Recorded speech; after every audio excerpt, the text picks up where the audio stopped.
So competitive mode has only been live on the public test realms for not even a full day, and there are already just a plethora of complaints about this sudden death mechanic. How's it going, everybody? Force here, and today I want to talk with you about how sudden death works in Overwatch's competitive play, and why so many people are upset about it. I'll give you a basic rundown here. So basically, you play in multiple rounds as an attacker and a defender with the opposing team to determine a match. It's got drawn out version of quick play. Now for control maps, it's a basic best of 5, and if there's a 2-2 tie after the first 4 rounds, then the last final round determines who wins the entire match, and then depending on if you won or lost, you'll climb or go down in the ladder. However, things are quite a bit different on Assault and Escort maps. Each team takes turns attacking, and when you're attacking, you'll get a point for each objective that you capture, whether that's taking point A or pushing the payload to a checkpoint. For each one of those that you hit, you'll get a single point. Now, once both teams have had a chance to attack, the team who got the most points during their attacking round wins. If it's a tie, you go into sudden death. Now, this is where it gets frustrating for people, because once you're in sudden death, a coin flip then determines which of the two teams get to attack, and the attacking team simply has to capture the first point to win the match. That's it. That is all that matters. Now, the reason this is a problem for people is because depending on the map, the attacking or defending team tends to have a significant advantage. In general, though, when you're talking about payload maps, the attacking team has a big advantage. Getting to point A with the payload is generally really easy. Now, they try to offset this by having a reduced time. So the time that you have to get the payload to point A is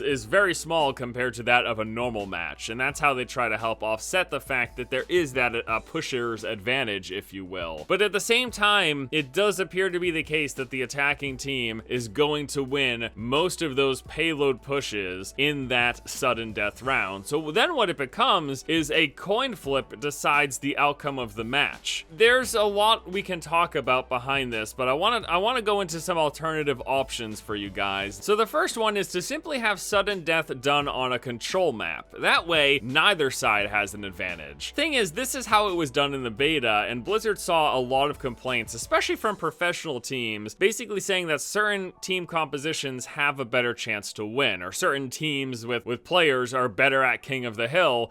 Even doing the payload didn't even matter. Like, those 2 payload rounds didn't even matter because the attacking team tends to have an advantage. It's easier for the attacking team to push the payload all the way to the end, and so why even do the payload stuff? Why don't we just keep doing King of the Hill and see who wins King of the Hill games? The thing is that this can limit team diversity, because there'll be certain team compositions that will just excel at King of the Hill. But at the same time, when I hear that argument, I say, well, there are certain team compositions that excel at certain maps, and that excel at certain objectives, and at certain attack points, like the idea that kind of certain situations favoring certain team compositions, I mean, that's always the case in Overwatch, no matter what you're doing. Every single situation will favor a specific team comp, so I'm not entirely sure that I'm on board with that argument. Now, the next idea is to have the team that won faster pick attack or defend upon sudden death. So rather than leaving it up to a coin flip, we'll say, okay, both teams got the payload all the way to the end. Who did it quicker? And that team gets to decide during sudden death, do we want to attack or do we want to defend? Which they might choose one or the other, depending on what the map is. And the next idea, and this is a real popular one among a lot of people, it seems, is to have no sudden death at all, but just to use what's called the Stopwatch Mechanic. And you see this in a lot of competitive play that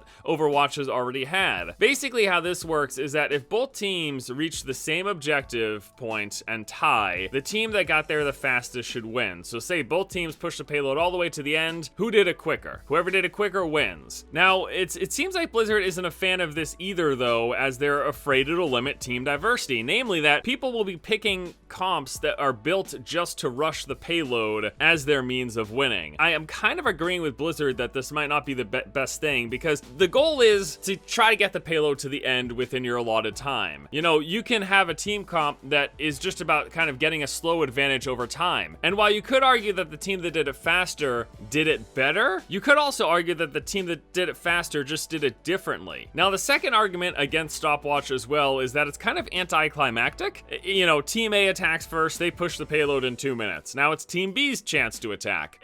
Say they do really well, they're getting a lot of kills, but they just get past checkpoint B and 2 minutes has passed, and that's it. The match just ends. It's not very exciting. It's incredibly anticlimactic, to be honest with you. And I think that might be part of the reason Blizzard's shying away from that, because they are trying to push the competitive viewership side, the esports side of this, and to have anticlimactic endings is actually the exact opposite of what they want, if you want a good viewer experience, if you will. But those are just my thoughts on the matter. Let's move on to some other potential solutions. One is to give each team a set amount of time each match. This is the one that I actually like the most. So let's say each team has 10 minutes to attack. In those 10 minutes, you try to score as many points as possible. So what does this mean? Well, it means you guys take turns attacking until each team uses up all of their 10 minutes. And then whatever team gets the most points within those 10 minutes, they're the ones who win. So it's not about who pushed it faster in one go, but it's that who was more consistently able to score points over a longer period of time. I actually think that's a really good way to do it, and I think that's a pretty cool idea. Or simply change the time values for attacking teams so that we get fewer 3-3 ties, because as it is right now, especially on payload maps, it seems like you're getting a lot of 3-3 ties, and as such, a lot of sudden deaths. So maybe reduce the total time to attack on the attacking team side in general, or reduce the bonus time that you get for hitting checkpoints. Something to make getting to the end a little more difficult so that less ties just happen in general. You know, I think at the end of the day, it's important to keep in mind that Blizzard is open to change. They've come out and they've talked about the fact that things are going to be iterated on over time, and we shouldn't even expect this first season to be anything like the second season that'll be coming out this fall. There might be changes to the game modes and how they're structured, to the mechanics or whatever. I mean, this is what the PTR is for. This thing just came up yesterday. So the fact that people are so vocal already about sudden death, it might be a kind of a note to Blizzard to say, hey, maybe we should change how this functions. Maybe we didn't have the best solution. Whatever your thoughts are on whatever the modes, the sudden death that's in here right now, the idea of the stopwatch mechanic, or maybe having those control maps being the deciding factor, the king of the hills, whatever it is that you prefer, there's lots of options and lots of potential ways that Blizzard could go about getting this done. And while the current situation, the current sudden death mechanic might not be the perfect way, I don't blame them for trying to try something different, because again, the truth is, when they relied on King of the Hill, lots of people were complaining too. And you know, we've talked about this before, there will always be people to complain about everything because there's so many different people playing this game with so many different opinions. But what really matters is, are they tapping into the majority of their player base and what they really want? Because